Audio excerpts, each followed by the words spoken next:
Terima kasih Bapak-bapak narasumber, para peserta semuanya. Sekali lagi karena ini waktu kita sangat terbatas, mungkin langsung kita tutup. Bapak Yasin, Pak Gatot, Pak Dirjen, Pak Jamil, dan Pak Reskrim. Tetapi ada hal yang saya kira penting sebagai keynote-nya di belakang. Ini dari BBNU mewakili Bapak K. Said, yang beliau lagi di Malaysia, Pak di Singapura. Kita undang sebagai kalimat penutup. Mungkin kan karena belum ada sholat Pak Sekjen, kepada Al-Mukarram Bapak K. Haji Dr. Marsudi Zuhud, kami persilahkan dengan singkat Pak.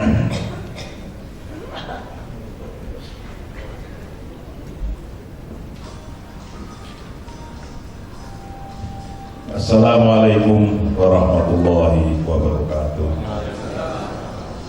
A'udzu billahi minasyaitonir rajim. Bismillahirrahmanirrahim. Alhamdulillahirabbil alamin. Wassalatu wassalamu ala asyrofil anbiya'i wal mursalin Sayyidina wa maulana Muhammadin sallallahu alaihi wasallam wa ala alihi wa ashabihi ajmain.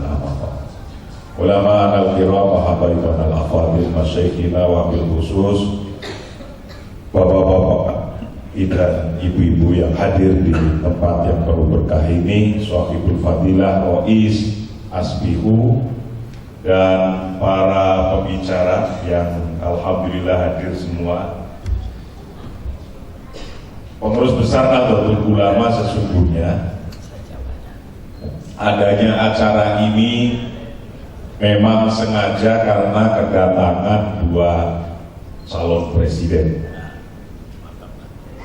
Dua-duanya datang dan saya sendiri ikut menemuinya, dan dua-duanya ngomong tentang persoalan haji.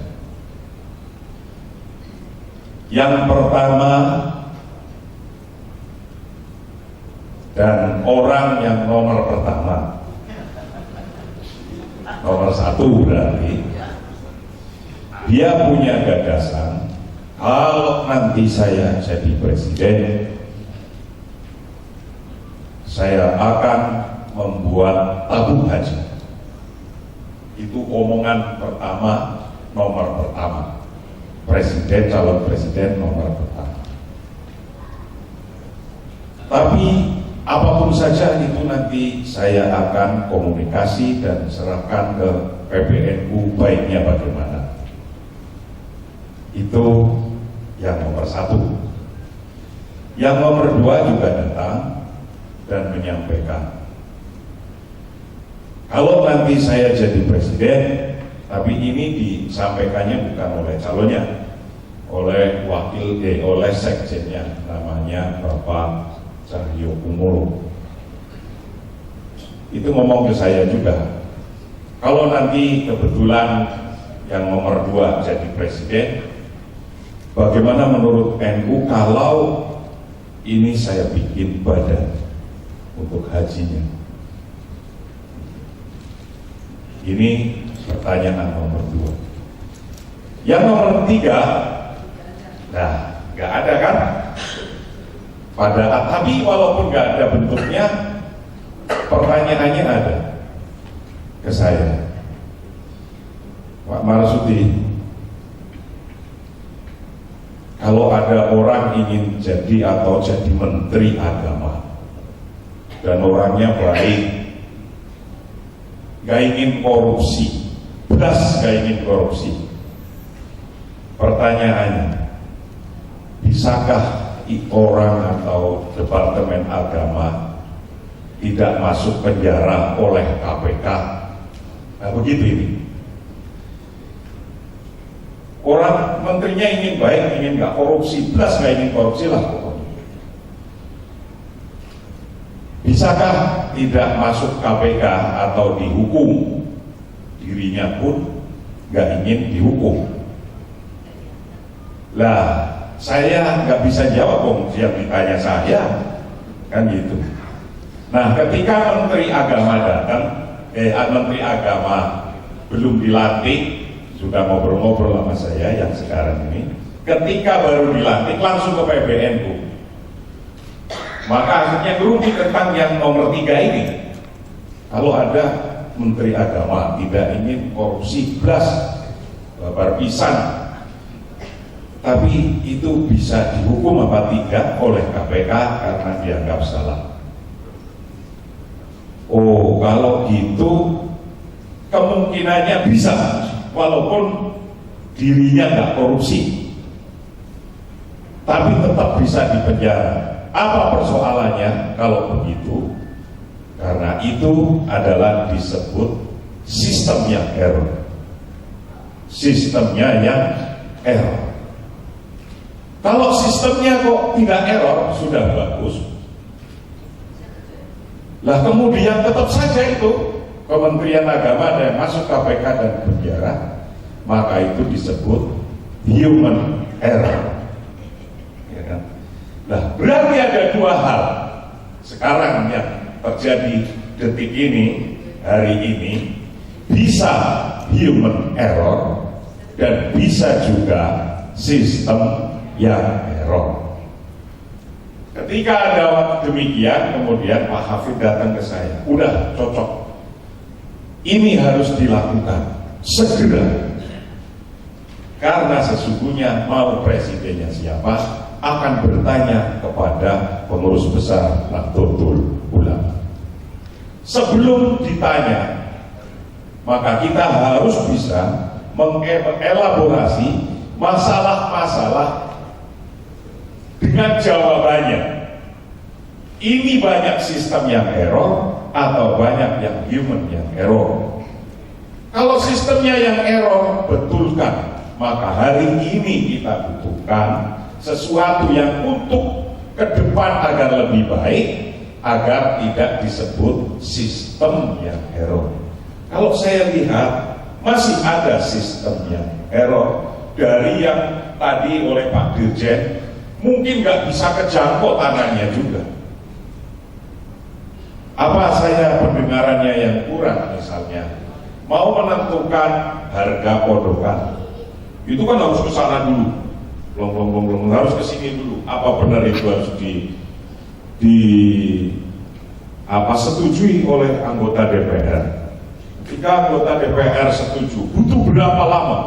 Ketika datang lagi, harganya sudah beda dengan persetujuan kemarin. Nah, kalau itu akan terus begitu, maka saya sebut itu sistem yang error, maka harus dibetulin. Karena kalau begitu terus, siapa saja bisa masuk penjara, walaupun sesungguhnya tidak korupsi. Bapak-bapak, ibu-ibu hadirin dan hadirat, berangkat dari ini, pengurus besar Nahdlatul Ulama melalui Asbihu ini diminta oleh tadi calon-calon presiden itu, maka hasilnya untuk bangsa dan negara, khususnya untuk Departemen Agama, yang itu semua juga nanti implikasinya kepada kita semua sebagai penyelenggara atau pelaksana atau operator hajinya atau pelaksana hajinya akan nyampe semua, akan menikmati apa yang kita akan putuskan, apa yang kita akan sampaikan, apa yang akan kita kreatifi. Kalau undang-undang dan aturannya memang harus diubah, ya apa saran kita? Maka para pembicara, adanya hari ini sudah diawali dengan FGD kemarin, fokus group discussion, yang saya sendiri ikut beberapa kali. Nanti kalau masih kurang, coba dicari solusi yang kayak apa. Betapapun nanti misalnya mau dibikin kayak di Departemen Tenaga Kerja, menjadi badan kantor, ya sesungguhnya intinya kan mana yang lebih baik, dan itu antara lain yang diminta calon nomor 2 gitu. Ya saya nggak kampanye, karena calon nomor 1 dan langsung ketemu saya mintanya itu tentang mau dibikin lembaga tabung haji. Ya dengernya saya gitu, ya saya sampaikan begitu. Ya gitulah kira-kira. Syukur-syukur sesuai dengan janjinya. calon dua-duanya nanti menterinya dari NU? Ya nggak tahu, kan jadinya dia, ya kan? Murid lagi, ya bisa juga.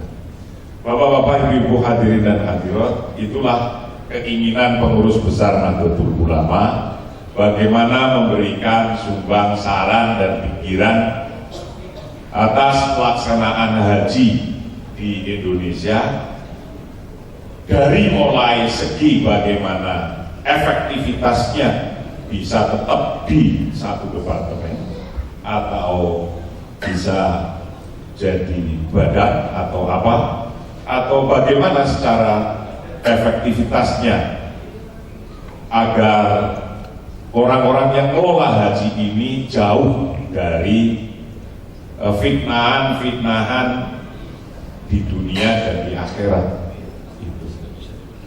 Jadi betapapun kita itu sudah hafal doanya, tapi pelaksananya itu kadang susah.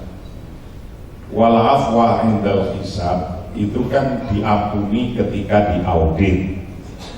Ya, artinya kan gitu kan. Jadi wal afwa indal hisab.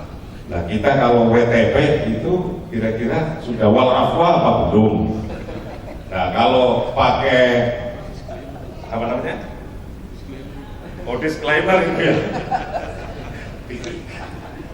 Nah itu karena kalau zaman dulu idza dzukirat ayatuhu itu wajilat qulubuhum, ya kan?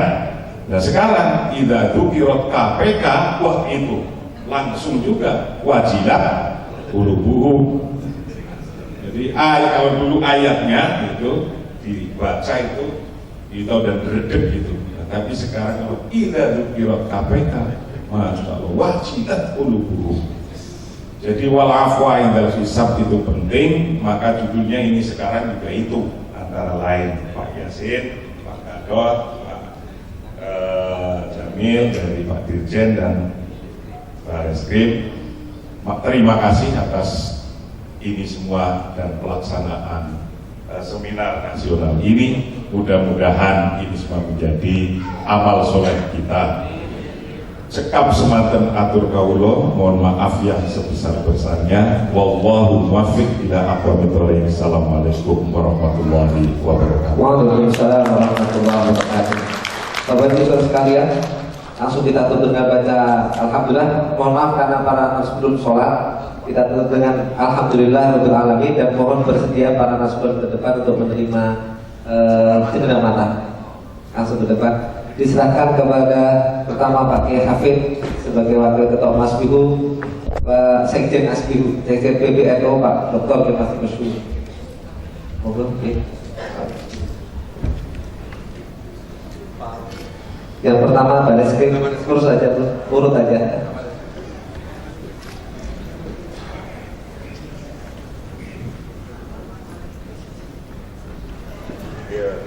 Pak Hafid yang menyerahkan. Yang kedua Pak Kiai Nuril menyerahkan kepada Bapak Dirjen. Silakan Bapak Kiai Nuril sebagai Ketua Dewan Pendiri kepada Bapak Dirjen. Terima kasih Pak Kiai, mohon lihat ke sana di foto ini. Yang ketiga Bapak Karto diserahkan Bapak Sekjen PBNU Bapak Masih Suud. Ini insya Allah bukan apa itu namanya orang gambar gitu. Bukan gratifikasi. Hadirin perhatian sebentar. Menghadap ke sana foto. Sambil menyaksikan acara. Dan terakhir Bapak menyerahkan kepada Bapak Yasin. Silakan. Saya informasikan untuk acara takjil, insya Allah akan diselenggarakan di ruangan ini. Ya. Sedangkan untuk futur, istilahnya makan malam, akan diselenggarakan di luar bangunan, luar ruangan, bukan luar bangunan. Silakan. Luar ruangan ini sebelah kanan saya. Kepada Terima kasih. Bapak Yasin. Sekali lagi saya ulangi,